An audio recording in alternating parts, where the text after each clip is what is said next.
মধ্যপ্রাচ্যে আবারও উত্তেজনার পারদ চড়েছে।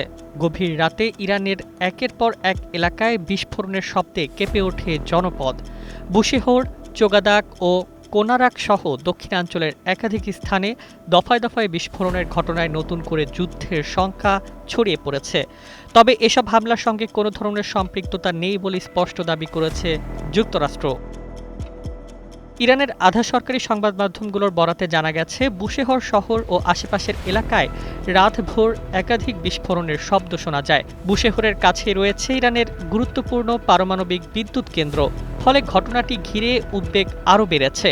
স্থানীয় কর্মকর্তারা জানিয়েছেন, শহরের উপকণ্ঠে একটি সামরিক স্থাপনায় প্রজেক্টাইল আঘাত এনেছে, তবে হতাহত বা ক্ষয়ক্ষতির পূর্ণাঙ্গ তথ্য এখনও প্রকাশ করা হয়নি।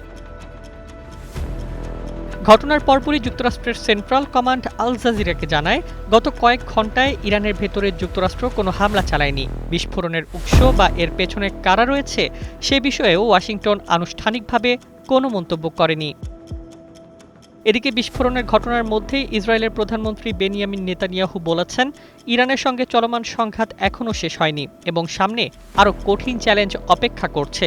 ফলে হামলার দায় নিয়ে ধোঁয়াশা থাকলেও মধ্যপ্রাচ্যের পরিস্থিতি যে আরও অস্থির হয়ে উঠছে তা নিয়ে বিশ্লেষকদের মধ্যে উদ্বেগ বাড়ছে।